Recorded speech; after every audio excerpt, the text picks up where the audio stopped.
Bapak Ibu, terima kasih kesempatannya ya. Saya dikasih waktu untuk jangan mungkin tidak mengajar kita bertukar informasi begitu ya, berdiskusi nanti kira-kira apa sih yang biasanya saya lakukan di BRIN dalam waktu 3 atau 4 tahun terakhir begitu ya. Jadi tapi ini karena Pak Iman minta judulnya perkembangan terkini nutrisi ternak ruminansia begitu ya. Jadi mungkin saya tidak bisa mencakup semua begitu ya, tetapi kira-kira yang ada hal-hal yang memang perlu dilakukan pada saat ini begitu ya. Mohon izin ya kita lanjutkan. Jadi saya tadi betul Ibu saya dari Baliknak sebelumnya, tapi kemudian kita pindah ke BRIN ya, Badan Riset dan Inovasi Nasional. Ini baru 2 tahun ini, mau 2 tahun. Jadi memang begitulah rumah baru begitu ya, dan saya tergabung di Pusat Riset Peternakan. Jadi ini kira-kira yang ingin saya sampaikan nanti ada lima topik begitu ya. Jadi yang pertama mengenai ternak dan perubahan iklim.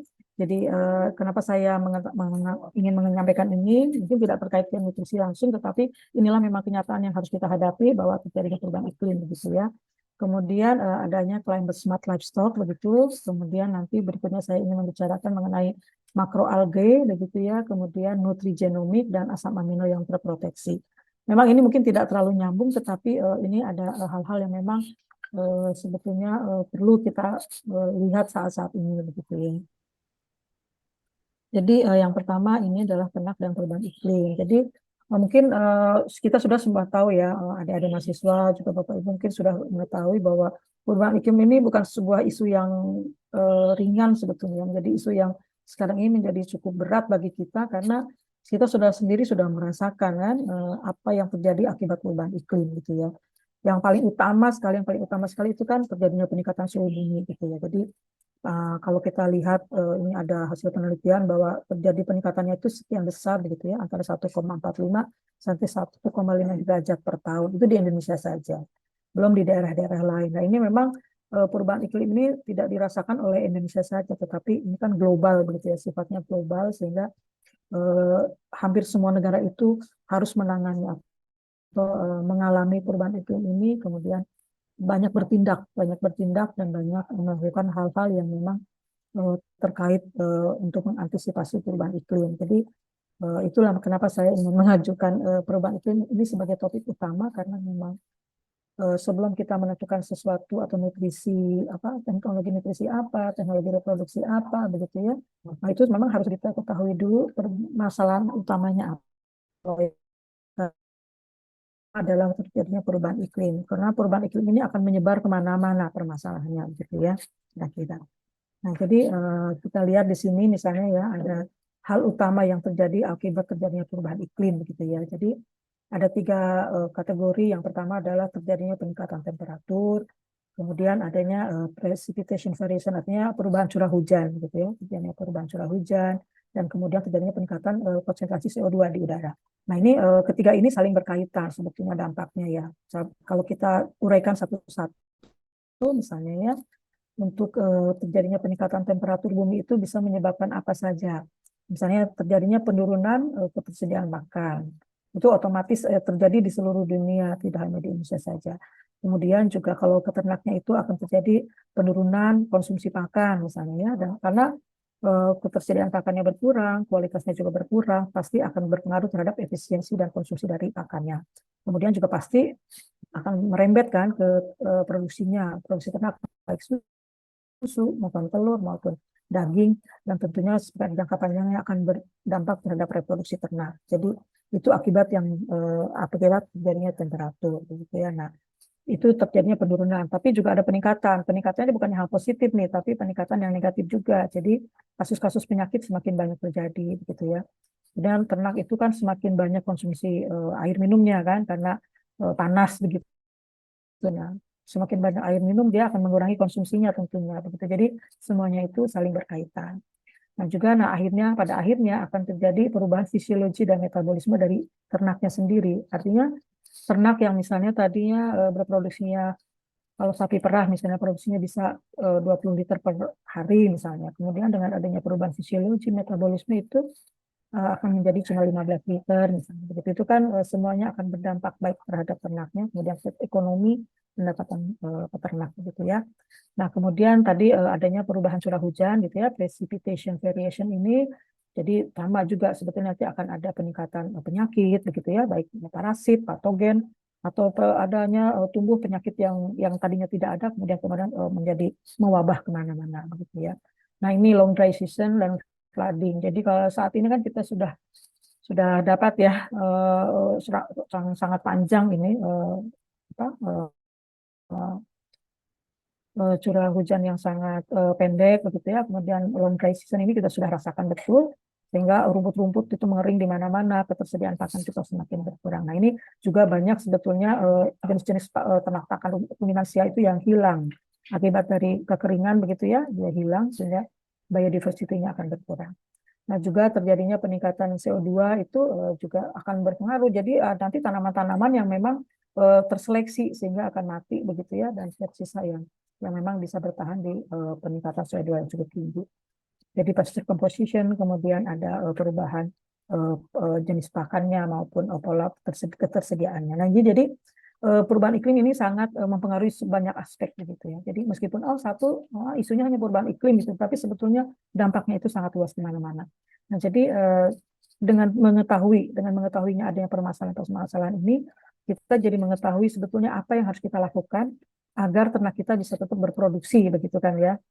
Jadi bagaimana dengan kondisi-kondisi yang seperti ini, kita ingin mempertahankan ternak kita bisa tetap berproduksi secara optimal.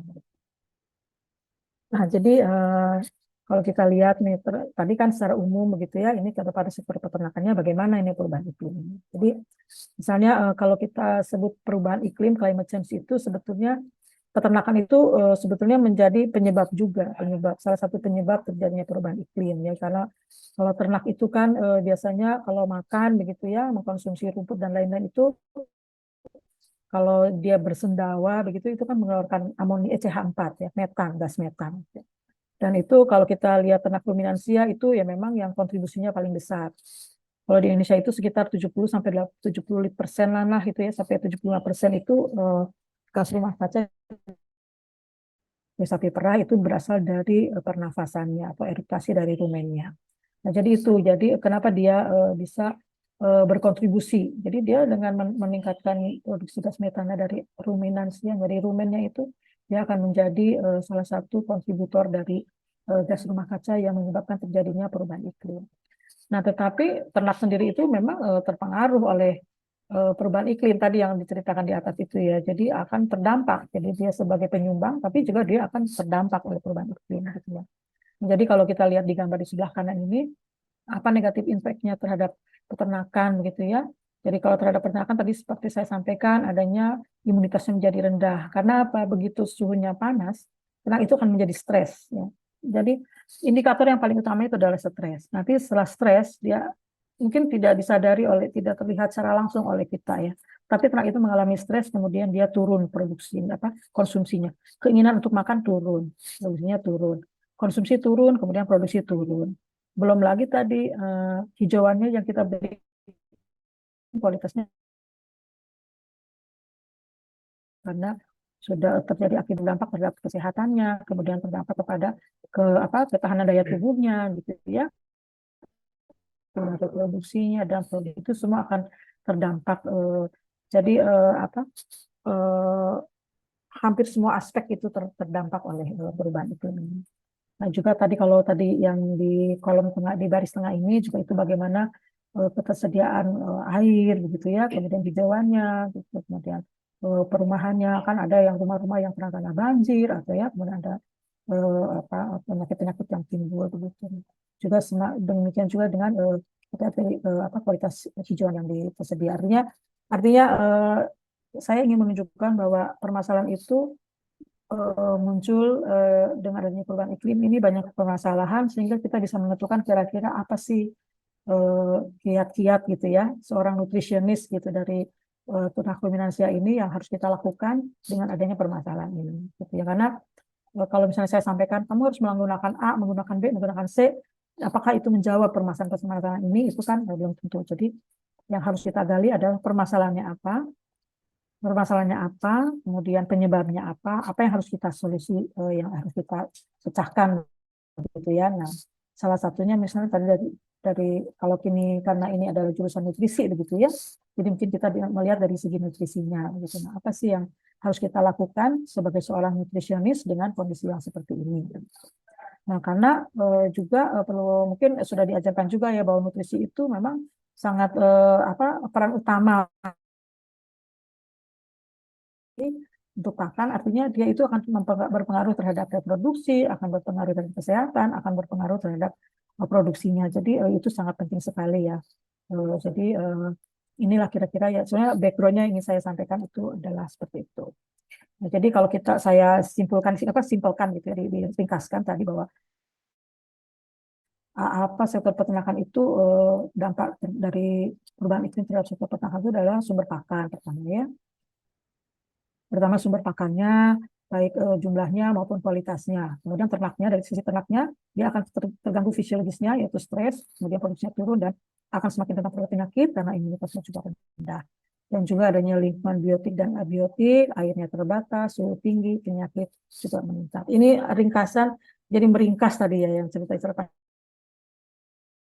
panjang itu kira-kira inilah yang kira-kira yang paling banyak kita temui permasalahannya pada ternak secara umum, tapi kalau kita melihat dari ketersediaan hijauan pastinya ke ternak ruminansia gitu ya, karena yang paling terganggu hijauan itu ruminansia. Kira ya apa dasarnya latar belakangnya saya ingin mengajak adik-adik ini semua melihat sebetulnya permasalahan utamanya apa di, di kalau kita ingin beternak ruminansia gitu ya, beternak ruminansia itu apa, dan dari situlah kita mulai melangkah apa yang harus kita lakukan. Nah, ini saya judul yang berikutnya, subbab berikutnya adalah climate smart livestock. Jadi salah satu upaya yang memang bisa kita lakukan adalah untuk menangani tadi masalah perubahan iklim itu tidak bisa satu-satu. Misalnya, saya mau pokoknya saya mau bergerak di bidang hijauan saja dilakukan. Kemudian saya mau dari penyakitnya saja gitu, itu tidak bisa. Jadi kita harus membuat sebuah sistem itu istilahnya adalah climate smart livestock gitu ya. Nah, ini saya mengcopy dari FAO gitu katanya ya, apa sih artinya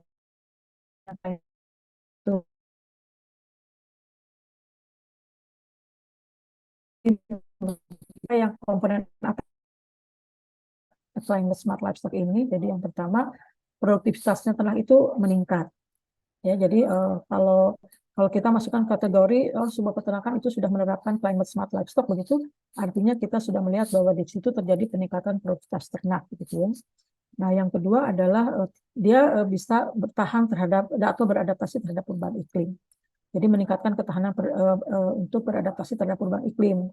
Jadi misalnya tadi kalau misalnya suhunya yang biasanya di Lembang misalnya dingin begitu ya untuk sapi perah, kemudian tiba-tiba sekarang menjadi lebih panas. Nah, ternak itu sudah bisa beradaptasi. Adaptasi ini dalam arti ini bukan adaptasi hanya bertahan hidup, tetapi ini sebenarnya kaitannya dengan tadi produktivitas. Jadi dia bisa tetap beradaptasi dengan suhunya, dengan lingkungan, tetapi produksinya tetap bisa minimal dipertahankan. Minimal dipertahankan, tidak turun. Kalau tidak turun itu artinya tidak beradaptasi, ya, dia belum bisa beradaptasi. Kemudian juga menghilangkan gas rumah kaca. Artinya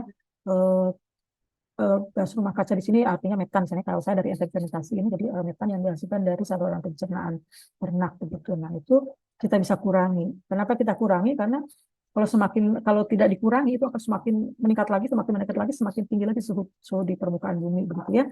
Sehingga itu akan semakin panas. Itu kan semakin parah lagi nanti perubahan iklim kita. Jadi kita tetap harus menghilangkan gas rumah kacanya, itu mengurangi emisi gas rumah kacanya, dan kemudian yang terakhir kita harus mencapai ketahanan pangan nasional. Artinya kita kan semakin banyak, artinya kita ingin mencapai ketahanan pangan nasional. Artinya kita harus mempertahankan produksi ternak itu tetap optimal begitu ya, karena misalnya ternaknya perkembangannya lebih sedikit, karena perubahan iklim ini perkembangannya lebih berkurang, tetapi populasi manusia bertambah, sehingga itu yang kita harus karena itu kalau menurut begitu ya, jadi sangat bahwa dibilang climate adalah ada 4 komponen ini. Jadi pada intinya yang bahwa dengan kita menerapkan climate smart livestock ini kita ingin mendukung adanya upaya peternakan yang berkelanjutan. Ya. Berkelanjutan itu jadi tidak artinya bisa berproduksi secara kontinu begitu ya, berkelanjutan. Gitu. Ini apa sih yang dibilang peternakan berkelanjutan itu? Jadi harus memperhatikan 3 hal, yaitu produksinya, lingkungan, dan ekonomi.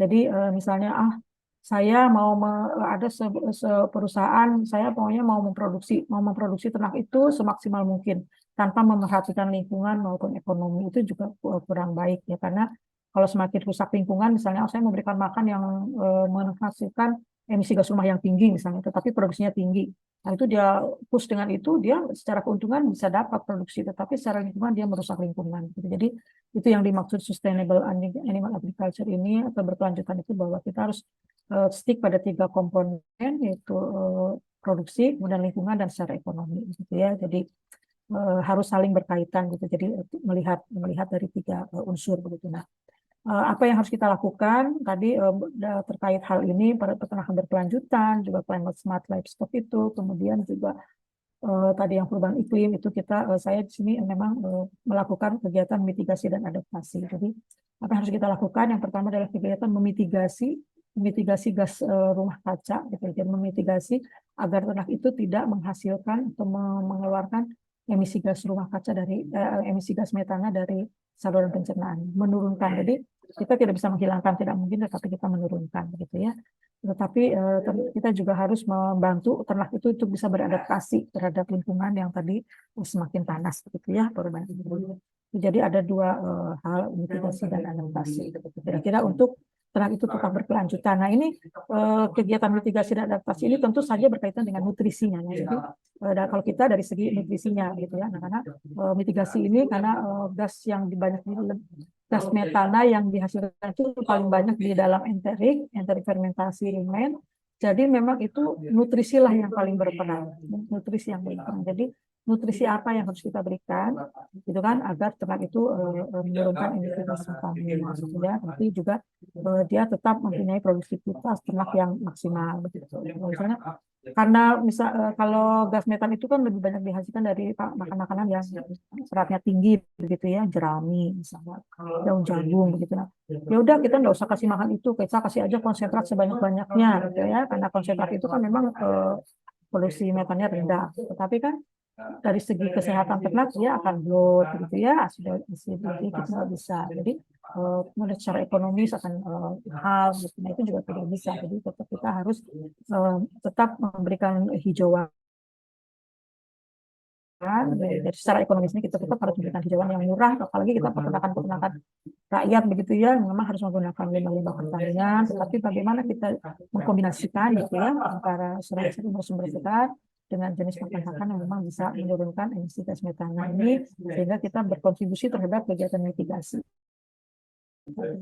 Ya, kemudian kalau kegiatan adaptasi, bagaimana kita memberikan nutrisi itu yang memang cocok untuk ternak itu dalam kondisi yang panas, misalnya untuk menghindari gas panas misalnya, atau bagaimana kita menjaga imunitas ternaknya, gitu kan, biar dia lebih sehat, begitu kan, bisa beradaptasi, begitu. Nah, itu kira-kira dari segi nutrisinya kira-kira ke arah sana untuk kegiatan mitigasi dan adaptasi yang terkait tadi perubahan iklim dan smart livestock,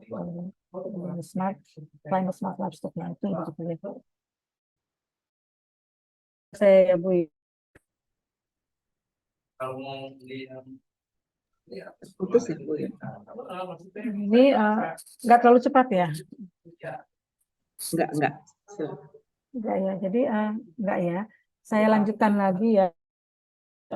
Tadi yang berkaitan, jadi aksi mitigasi, kegiatan mitigasi atau menurunkan sumbangan gas rumah kaca dari ternak ruminansia ataupun adaptasi, bagaimana dia bisa bertahan tetap hidup dan berproduksi pada suasana yang panas, itu harus dilakukan secara bersamaan, gitu, berdampingan ya. Jadi kalau jangan sampai kita tadi mau menurunkan gas metan saja tetapi dia tidak mempunyai keuntungan terhadap adaptasi. Jadi kegiatan-kegiatan ini kalau kita lihat di sebelah kiri itu, antara kegiatan mitigasi dan kegiatan adaptasi itu harus beririsan. Artinya ada win-win solution. Jadi saya harus memitigasi, tapi juga saya harus mempunyai adaptasi. Jadi usaha apa yang harus kita lakukan? kegiatan-kegiatan, misalnya contohnya pemberian nutrisi ya, pemberian nutrisi apa sih yang harus kita berikan agar dia berkontribusi terhadap kegiatan mitigasi, tetapi juga berkontribusi terhadap kegiatan adaptasi, begitu ya. Nah, itu kira-kira. Nah, jadi untuk gambar yang sebelah kanannya ini, kalau misalnya kita lihat apa saja sih yang kegiatan mitigasi itu misalnya dari segi produksi pakannya, gitu ya, bagaimana kita produksi pakan yang memang rendah emisi, begitu kan. Nah, kalau di sini saya memang mengaturkan manajemen. Kalau saya ekstip aja ini karena manajemen kan tidak berkaitan dengan nutrisi. Kemudian yang terutama daripada feed production-nya, untuk adaptasi itu di sini ada kan bagaimana pemberian cara pemberian pakannya, gitu ya. Ada genetic management dan lain-lain seperti itu. Nah, di sini jadi bagaimana kita strateginya yang harus kita dapatkan yang di tengah-tengah ini agar aktivitas mitigasi dan adaptasi itu bisa nyambung, gitu ya. Nah, ini memang semua ini kita arahkan untuk tadi climate smart livestock itu. Jadi itu yang berkaitan dengan perubahan iklim. Ya. Perubahan iklim, jadi permasalahannya seperti itu. Teknologi nutrisi apa yang harus kita cari atau kita mulai terapkan ya, dalam rangka itu kira-kira ya.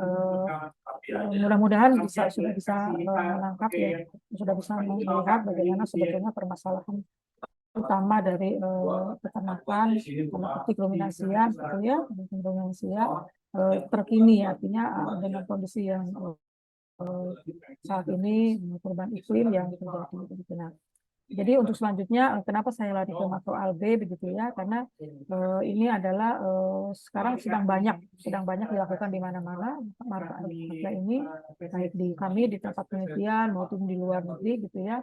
Jadi menggunakan makroalgae ini adalah sebagai salah satu alternatif pakan, gitu ya, untuk ternak ruminansia. Nah, jadi ini apa yang disebut makroalga ini? Jadi ini adalah jenis alga yang ukurannya besar.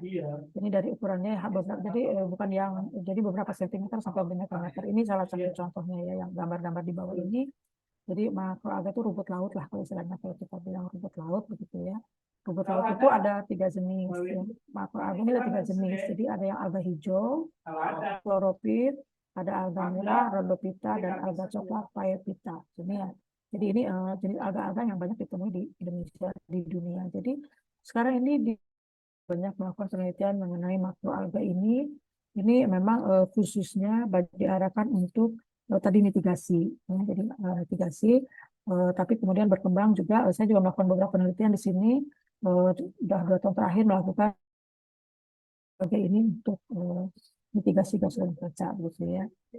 Jadi menurunkan produksi gas metana dari vegetasi. Jadi satu tadi alternatifnya dengan menggunakan makroalga. Kenapa saya mengangkat makroalga di sini? Karena Indonesia kan ini ya negara kepulauan, begitu ya. Jadi setiap pulau itu pasti ada pantainya, ada lautnya, begitu ya. Nah, di situ ini potensinya sungguh sangat besar sekali makroalga ini. Juga kemudian ternyata banyak sekali nelayan-nelayan yang sudah membudidayakan. Ya. Jadi budidaya tidak hanya untuk agar-agar, tetapi untuk kosmetik, begitu ya, untuk sumber bahan-bahan untuk kesehatan, begitu ini sudah banyak digunakan. Jadi ini makroalga yang itu yang kita harapkan bisa berkembang, begitu ya, penggunaannya untuk ternak. Karena kalau untuk ternak memang belum banyak yang menggunakan, tapi kita ingin mencoba memulai ke sana karena benar sangat berpotensi. Potensinya apa saja ya kita lihat ya.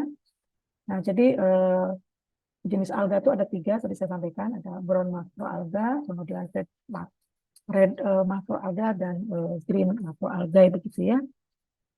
Nah, ini kandungan bahan aktifnya apa saja? Di sini ada, kalau brown makroalga itu ada polifenol ya, ada chlorothanin, dan terpenes, polisaccharides, gitu ya. Kemudian yang red makroalga itu ada secondary metabolites, ada bromoform, ada dibromochloromethan, dan green makroalga ini banyak secondary metabolitnya, tapi memang belum banyak orang yang menggunakan green makroalga ini karena memang ukurannya produksinya tidak sebanyak brown makroalga dan red makroalga, gitu ya. Yang paling banyak digunakan itu adalah yang brown. Gitu ya. Nah, ini apa punya dampaknya apa sih, manfaatnya, gitu ya. Nah, ini bisa untuk menginhibit tadi rumen metabolis. Jadi mikroba rumen mikroba yang di dalam rumen yang menghasilkan metanoges namanya. Metanogen itu yang menghasilkan gas metan itu bisa dihambat oleh drone maupun makroalga ini. Jadi ya jadi dia juga akan merubah VFA, komposisi VFA-nya gitu ya. Jadi yang tadinya asetatnya banyak menjadi propionat yang lebih banyak. Jadi kalau misalnya kita ingin untuk penggemukan begitu ya, peroksida kita ingin melarikan ke propionat kan. Jadi kita bisa menggunakan ini makro red makroalga ini gitu ya, seperti itu. Kemudian itu di mana dia akan merubah efeknya itu terhadap produksi CO2 dan H2 yang ada di dalam rumen.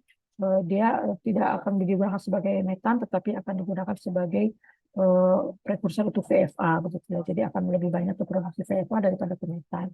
Nah, kenapa kita ingin mengurangi metan? Karena metan itu terbuang. Jadi misalnya ada sejumlah energi pakan yang dia rubah menjadi metan, itu akan terbuang kan dalam bentuk gas. Artinya percuma kita ngasih makan ternaknya, uang energinya juga terbuang lewat gas metan gitu. Nah, kita ingin merubah metan ini menjadi VFA. Gas metan ini maksudnya merubah H2 itu yang tersedia tidak menjadi metan tetapi menjadi volatile fatty acid gitu ya.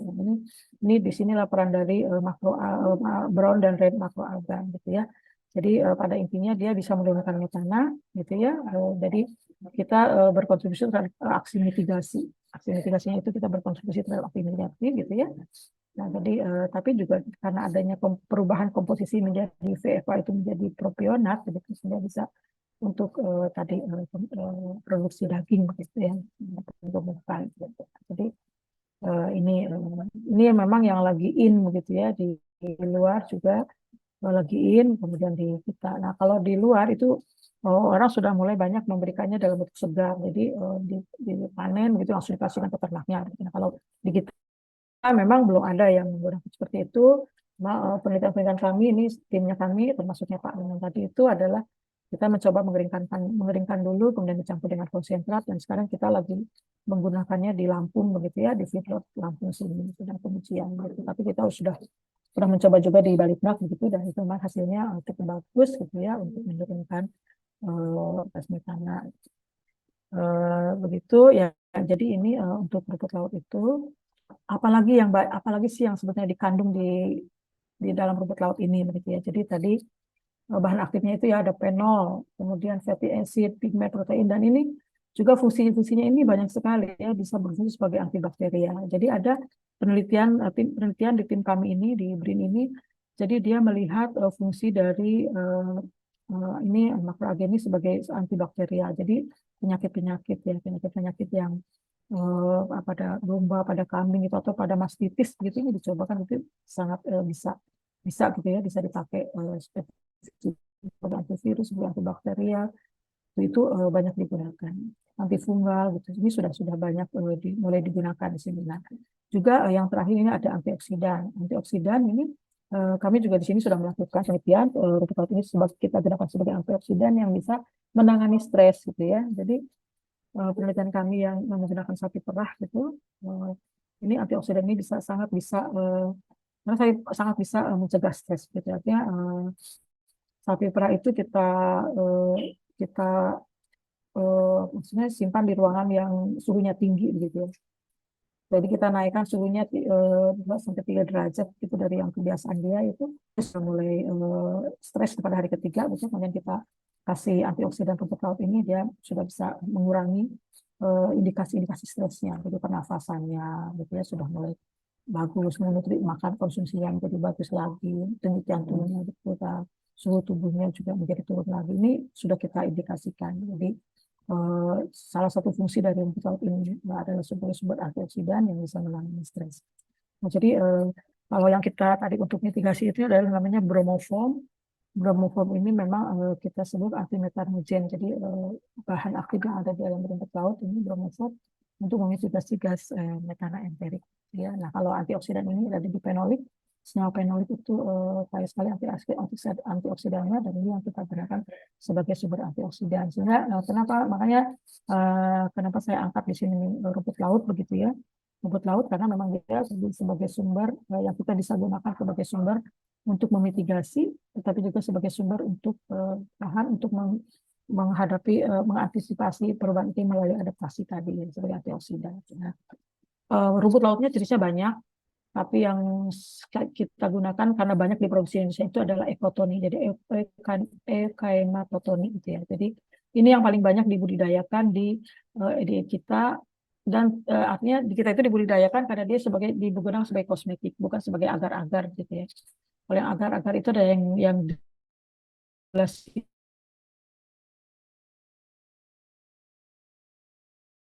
gitu ya, swallow misalkan untuk manusia, jadi akhirnya kita lari ke ekotoni yang memang produksinya justru lebih massal daripada Gracilaria gitu ya. Itu untuk berkaitan dengan makroalga.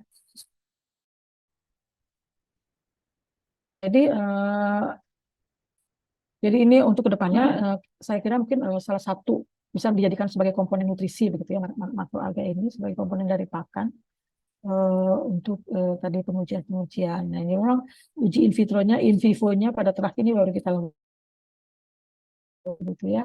Tapi sebenarnya jenis makroalga di Indonesia itu sangat banyak sekali. Nah itu memang itu sangat membuka peluang untuk dilakukan penelitian gitu ya, karena terus terang kita misalnya ekotoni misalnya itu yang ditemukan di pantai barat gitu ya, di daerah Serang, Banten, Lampung gitu, itu berbeda kandungannya dengan yang ada di Bali, di Bali begitu ya. Itu beda lagi dengan yang ada di Sulawesi. Itu hanya satu jenis rumput laut.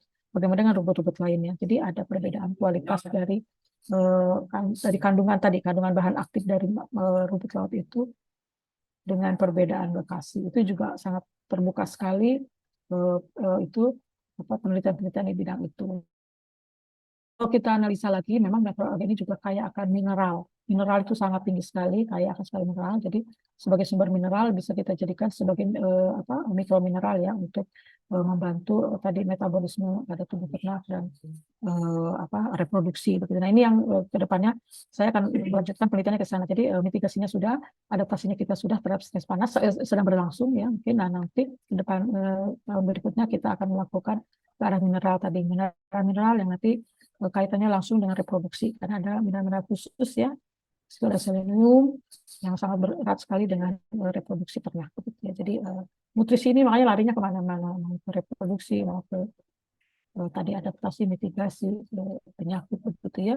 Itu jadi bisa meningkatkan imun ternak juga ini atau alga ini ya, karena ada antioksidan. Begitu. Itu kira-kira untuk bahasan yang untuk makroalgae begitu.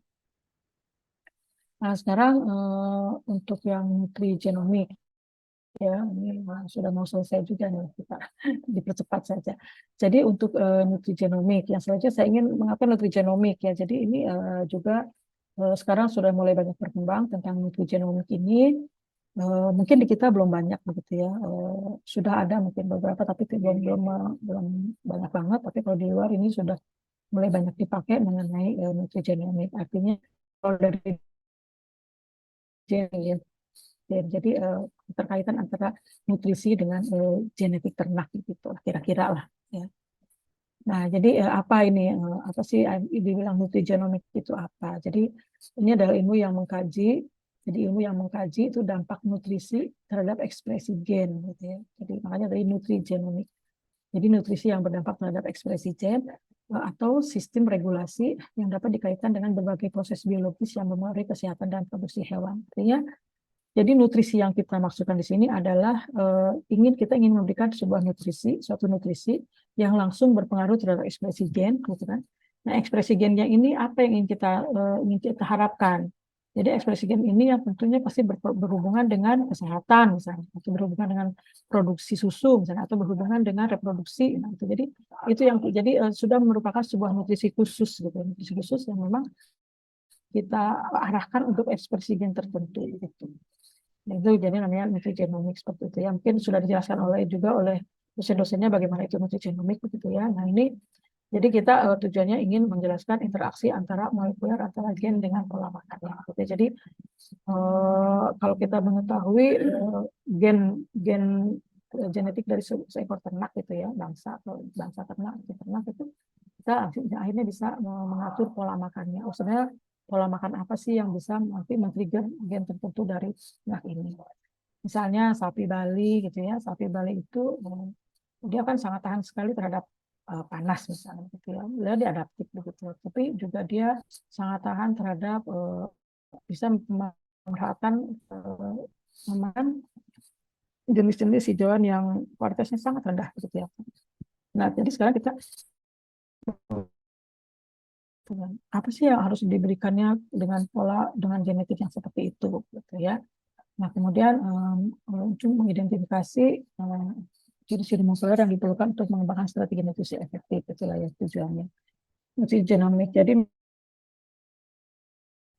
nah ini hubungan antara nutrisi dengan gen ini dapat dinilai menggunakan metodenya, metode mikroarray atau DNA, kemudian rantai polimerase kuantitatif, PCR real time, dan pengurutan DNA. Itu mungkin teman-teman yang bergerak di bilang genetik begitu ya, breeding begitu di sini lebih paham begitu ya. Tetapi artinya kita itu ilmu itu tidak bisa sendiri-sendiri. Saya mah bergerak di bidang genetik saja, saya bergerak di bidang reproduksi saja, saya bergerak di bidang itu saja. Sekarang sudah tidak bisa lagi, karena itu harus membuat menjadi sebuah kesatuan begitu ya.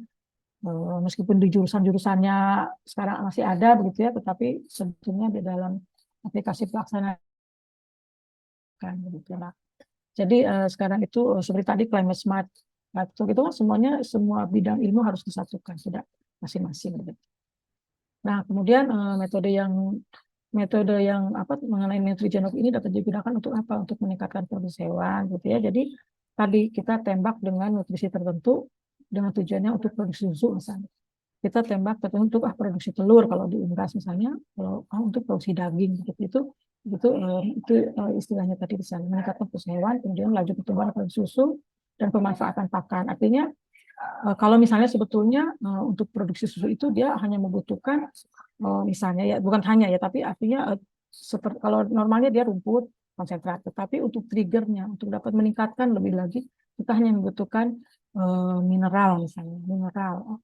Dia hanya membutuhkan mineral atau membutuhkan asam amino saja karena yang lain-lainnya sudah terpenuhi tetapi dia defisiensi akan mineral tertentu atau defisiensi dengan tertentu itu dapat dilihat dari sistem genomiknya. Nah itu jadi nutrisi apa yang harus kita berikan itu langsung kita mengarah ke sana. Itu manfaatnya dari nutrigenomik. Jadi kita kita memanfaatkan pakan itu seefisien mungkin. Jadi tidak segala macam diberikan gitu, tapi sebetulnya dia tidak membutuhkan itu. Jadi efisien banget ya. Kemudian ketahanan terhadap penyakit. Jadi ada gen-gen tertentu misalnya ya sakit misalnya. Nah itu kita harus memberikan makan apa gitu agar gen itu misalnya tumbuh atau gen itu misalnya untuk ketahanan tubuh ternak nah gen itu harus dikasih makan apa itu kira-kira nutrigenik seperti itu ya juga untuk fertilitas tadi reproduksi misalnya kalau reproduksi kan lebih banyak ke arah kebutuhannya di mineral ya beberapa mineral ada selenium tadi kemudian ada antioksidan vitamin E misalnya itu kan sangat berat dengan fertilitas ya. Nah, jadi itulah nutrisi itulah yang harus kita tambahkan begitu nanti kita lihat dari genetiknya begitu ya. Sebenarnya apa sih yang keperluannya di gen apa sih ini yang ada di sana? Ya, tapi nutrisi apa yang diperlukannya bisa ketahuan. Ya, nah jadi dengan genomik ini kita bisa membantu menjembatani kesenjangan antara peta genetik peternakannya dengan pakan. Jadi tadi seperti yang saya sampaikan, sebenarnya genetik ternak A itu seperti ini, tetapi kita memberi makannya yang A ya, tapi kita memberi makannya yang B gitu. Jadi kan tidak nyambung. Jadi potensi genetiknya tidak akan muncul karena kita memberikan makan yang salah. Tapi kalau kita melihat peta genetiknya seperti A, ya kita harus memberi makan yang memang mensupport titik A segitu ya. Nah itulah. Jadi itulah nutrigenomik itu akan membantu menjembatani antara itu kesenjangan antara sebetulnya genetiknya bagaimana dengan jenis pakan yang dibutuhkannya itu ya. Jadi ini memang menjadi pekerjaan orang-orang nutrisi gitu ya. Orang nutrisi kita ini memang pekerjaannya ke arah sana. Jadi tidak hanya memberikan sejumlah serat kasar 2 kilo misalnya atau pakan rumput 10 kilo, pakan ini sekian atau protein berapa sekarang sudah lebih mendetail lagi tetapi ke arah tadi ya kebutuhannya yang mendasar sehingga jadi tidak ada nutrisi yang terbuang lah istilahnya akan termanfaatkan semua gitu ya. Kalau di manusia apa ya food loss begitu ya manusia makan ternyata terbuang-buang begitu itu jangan sama di pakan di ternak juga mungkin untuk menghindari adanya feed loss begitu untuk pakan yang tidak yang terbuang percuma gitu karena kan semakin ke sana ketersediaan pangan akan semakin berkurang, padahal kebutuhan akan produksi ternak akan semakin tinggi, gitu ya, sehingga kita harus memanfaatkan nutrisi yang sebaik-baiknya. Bagaimana kita membuat manajemen nutrisi yang sebaik-baiknya untuk tadi efisiensi tetapi tepat sasaran, gitu ya. Nah, ini untuk jadi seperti inilah gambarannya ya. Jadi kalau kita bekerja di bidang nutrisinya bisa jadi nutrien yang kita main-mainkan di sini ada nutriennya. Yang nutrien itu jadi sudah hal-hal yang kecilnya. Misalnya apa amino asidnya, vitaminnya, gitu bioaktif atau bahan-bahan bioaktif gitu ya. Dia akan ini kan pelajaran khusus ya kalau nutrigenomik, jadi saya hanya kulitnya aja gitu ya. Nanti Ibu Bapak dosen ini mungkin yang jelaskan detailnya begitu ya. Jadi, nutriens ini nanti akan berhubungan dengan genomiknya, epigenomiknya, kemudian transkriptomiksnya, proteomiksnya, metabolomiksnya, dan kemudian pada akhirnya akan merubah penotipnya dari ternaknya. Gitu ya. Jadi secara di dalamnya di dalam itu akan terjadi apa sehingga penotip ternaknya akan berubah akibat dari nutrisi yang kita berikan. Misalnya kita ingin mempunyai penotipnya ternak itu tahan terhadap penyakit misalnya begitu ya, tahan terhadap penyakit. Nah, jadi nutrisi apa sih yang harus diberikan sehingga dia menjadi imunnya tinggi gitu ya, atau bahan bioaktif apa yang kita harus berikan sehingga dia bisa jadi imunnya gitu ya. Nah, ini jalur-jalur seperti ini, tapi sebelum kita memberikan nutrisinya atau bioaktifnya kita harus mengetahui dulu genetiknya ternak itu kayak apa gitu. Apa sih yang bertanggung jawab terhadap imunitas ternak itu apa? Nah, itu baru kita bisa nyambungkan. Jadi inilah kolaborasi antara orang genetik ya, orang pemuliaan, tapi pemuliaan molekuler dengan orang nutrisionis gitu, itu yang harus kita sambungkan antara dua pihak ini ya. Kemudian ini integrasi antara omik. Jadi kita bidang teknologi omik itu kan karena nutrigenomik gitu ya. Karena sekarang tuh orang bilang omik segala macam omik begitu ya. Jadi dalam penelitian nutrisi ternak. Jadi ini nutrigenomik di peternakan itu jadi misalnya kita harus memilihkan penelitiannya apa. Oh, kita harus menseleksi nutrien yang ada di pakan yang mau kita berikan itu tergantung kepada genetik ternaknya, animal genomnya ya. Jadi tadi saya ceritakan di depan tuh bahwa kita mengetahui dulu genetik ternaknya, apa sih yang dibutuhkannya, sehingga kita harus menseleksi nutrien apa yang harus kita berikan susun di dalam dietnya gitu ya. Nah, kemudian kita ini menembak genom functioningnya, fungsi genomnya ya, yang kita tembak fungsi genomnya. Kemudian dia ada gen transkrip dan lain-lainnya begitu, dan dia akan berubah fenotipnya. Jadi kalau kita sebagai nutrisionisnya memang kita akan ada bergerak di bidang bagaimana menseleksi nutrisi yang ada di dalam komposisi pakannya ya, berdasarkan animal genomiknya. Nah, bagaimana kita mendapatkan genetik animalnya itu dari teman-teman breeding gitu ya, teman-teman yang berada di bidang molekuler. Nah, itu kita perannya kita di sana, bagaimana kita menyusun nutrien itu. Nah, jadi bisa itu sebagai fenotipi, atau juga bagaimana kita ingin memperkuat imun sistemnya kan, bagaimana kita ingin memperkuat imun sistemnya itu di dalam melalui nutrigenomik ini gitu ya. Kemudian tadi misalnya ada bahan-bahan aktif ya, bahan-bahan aktif itu kan banyak nih di tanaman-tanaman herbal kita gitu ya. Bahan-bahan aktif apa sih yang harus kita berikan? Jadi tidak kita bikin bahan aktif itu diekstrak misalnya, dipurifikasi ya, dimurnikan. Tadi misalnya di rumput laut kita murnikan antioksidannya, fenoliknya, kita murnikan bromofomnya misalnya gitu ya. Nah itu kita berikan di dalam diet itu dan kita tujukan untuk ternak-ternak tadi yang untuk imun sistemnya, misalnya antioksidan bisa untuk imun sistemnya gitu ya. Kemudian kalau bromofomnya tadi untuk mitigasinya gitu ya. Kemudian nanti ada sumber mineralnya, ada bahan lain yang memang dia mengandung mineral selenium misalnya. Oh, dia bagus untuk reproduksi. Nah, itulah akan kita tambahkan ke reproduksi gitu ya. Nah, itu kira-kira seperti itulah. Jadi apa sih yang di nutrigenomic itu akan lari kemana? Kemudian perannya untuk mana saja itu kira-kira ke sana larinya gitu ya. Mudah-mudahan bisa jelas nih saya hanya kulitnya saja ya, karena mungkin kalau yang mendetail gitu harus lebih lama waktunya begitu ya, dan kita tatap muka lebih baik daripada kalau kita Zoom begini begitu ya. Nah, itu jadi yang untuk nutrigenomik begitu ya, mudah-mudahan garis besar ini bisa apa kulitnya bisa dipahami begitu. Nah, ini yang terakhir ini saya coba asam amino terproteksi. Ini sebetulnya mungkin sudah banyak ya, yang sesuatu bahan-bahan yang terproteksi itu sudah banyak, tapi ini salah satu tadi salah satu dari bentuk nutrigenomik tadi itu ya. Jadi penelitian ada sebuah penelitian yang melihat bahwa bahwa coba saya lihat di sini. Jadi gini ya, ada sebuah penelitian itu yang menunjukkan bahwa perkembangan dari kelenjar susu dari sapi perah itu sangat ditentukan oleh ketersediaan asam amino tertentu, gitu ya. Jadi akhirnya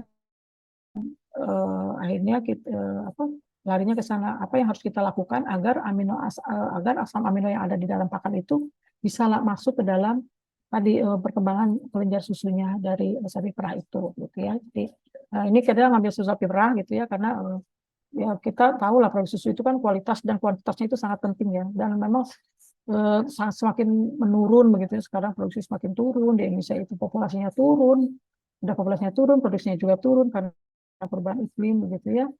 Kemudian juga pakannya kan sangat, kalau sapi perah kan pakannya itu sangat penting banget begitu ya. Nah, jadi itu yang paling penting itu, jadi kita untuk bisa men-trigger hasil penelitian memang yang paling dan jadi makanya agar kita tidak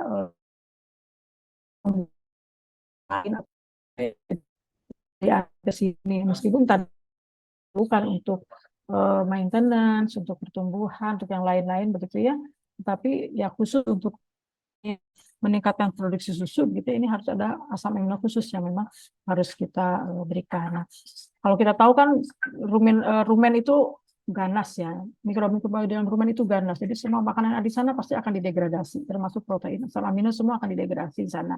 Jadi ini sangat jelas diajarkan oleh Bapak Ibu dosen ini bagaimana kita memproteksi segala, ada protein lemak, ada proteksi protein dan lain, dan ini khusus memang proteksi asam amino. Jadi kira-kira ini salah satu tadi yang arah nutrigenomik itu ya. Jadi kira-kira nutrisi penting yang dibutuhkan untuk sel tertentu. Nah, ini salah satunya adalah methionine, leucin, dan histidine pada sapi perah gitu.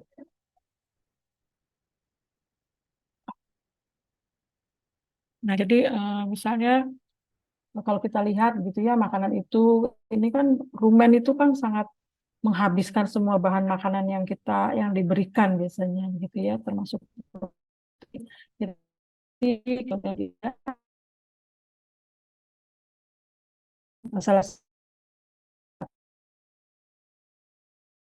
itu adalah tadi dengan mengetahui sebetulnya tadi untuk produksi susu untuk sapi perah itu apa sih kebutuhannya gitu. Oh, ternyata untuk meningkatkan produksi susu itu kita harus mengembangkan atau memaintain sel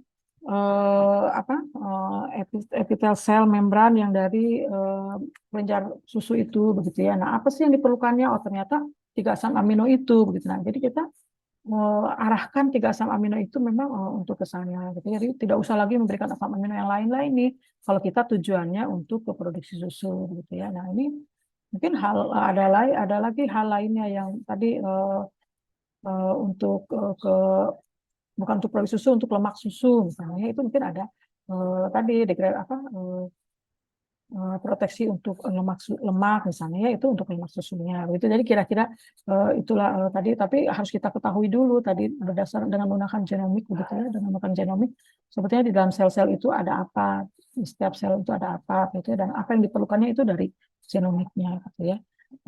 Itu sih kira-kira yang apa garis besar banget begitu ya, garis besar banget kira-kira apa sih yang bisa dikerjakan ini oleh teman-teman nutrisionis untuk ruminan begitu ya, yang terkait dengan tadi kondisi, jadi apa kondisi ternaknya itu bagaimana begitu ya, kondisi iklimnya bagaimana, apa yang diperlukannya begitu ya.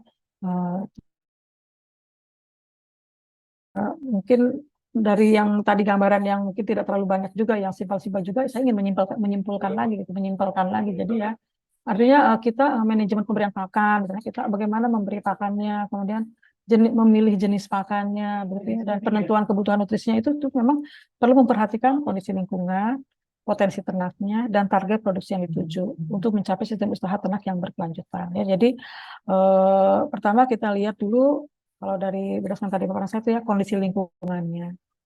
Kondisi lingkungannya kita lihat dulu ini ternak ini ada di tempat panas, tempat dingin gitu ya, atau di bagaimana begitu kondisi lingkungannya. Terus kondisi ini ternak ini lagi stres atau enggak gitu ya. Terus lagi apa itu kondisi lingkungannya. Kemudian potensi ternaknya tadi berkaitan dengan genetiknya begitu ya. Jadi misalnya kita ini kan banyak sekali bangsa begitu ya, banyak bangsa bangsa-bangsa ternak, sapi potong aja banyak bermacam-macam, domba bermacam-macam ya, ada benda. Ya, jadi misalnya pakan ya untuk sapi perah seperti tadi ya, untuk sapi potong pasti akan beda.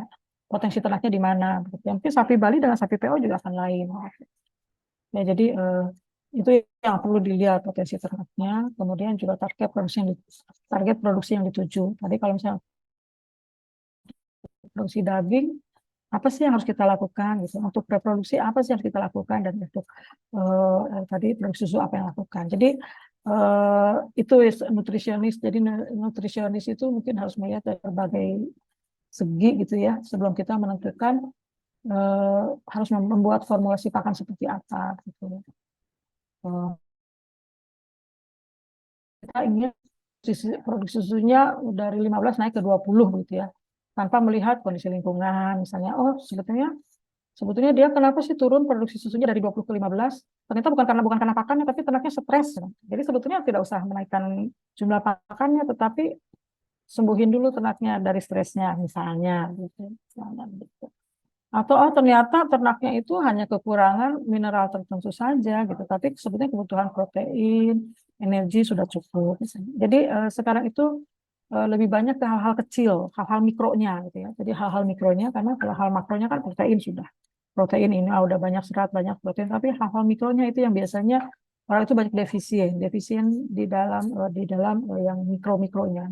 Nutrisi-nutrisi mikro itu banyak defisien dan banyak tidak terserap, misalnya tidak terserap optimal. Jadi juga dengan pemilihan jenis bahan pakannya ya. Jadi ada sumber-sumber yang memang ada sumber-sumber tadi, sumber mineral gitu ya, ada sumber antioksidan, ada sumber vitamin dan lain-lain gitu, sumber asam amino itu juga memang sangat diperlukan. Ini kira-kira secara garis besar begitu ya. Jadi uh, perlunya nutrisionis melihat lebih dari beberapa sisi begitu melihatnya ya, tidak hanya dari nutrisinya saja, tidak dilihat dari komposisi nutrisinya saja, tapi dari hal-hal lain, terutama dari masalah yang sebetulnya ternak itu mengalami masalah apa sih? Nah, lari dari situ. Ternak itu masalahnya apa sih gitu. Kalau kekurangan pakan umum sekali, oh ini ternak ini kekurangan pakan nih. Pakannya cuma jerami aja, pakannya ini ya memang kita udah tahu pasti itu kekurangan protein dan lain-lain. Tetapi di situ tuh ada unsur-unsur mikro. Mungkin kita dengan memberikan unsur mikronya itu bisa menjadi trigger bagi tadi, misalnya mikrobarumennya kita trigger dengan sesuatu yang kecil ya, sehingga dia menjadi daya daya daya kerja mikrobanya lebih bagus, sehingga dia bisa mencerna kualitas-kualitas yang jelek misalnya seperti itu. Jadi hal-hal seperti itu yang bisa kita mungkin kira-kira begitu Ibu Budi. Jadi mohon maaf tidak terlalu mendalam begitu ya, masing-masing itunya itu hanya pemikiran saya bahwa kira-kira yang saya ketahui sekarang ini hal-hal itulah yang memang menjadi topik riset begitu ya, topik riset atau banyak yang dikerjakan oleh orang-orang untuk perkembangan atau keberlanjutan. Jadi yang kita hadapi sekarang itu loh, ini adalah bagaimana kita bisa membuat peternakan berkelanjutan begitu ya, berkelanjutan dan berketahanan iklim begitu, itu kira-kira. Nah, jadi kita sebagai nutrisionis mungkin bisa membantu di sana begitu, bagaimana kita mensupport ternak-ternak itu biar bisa beradaptasi terhadap lingkungan begitu.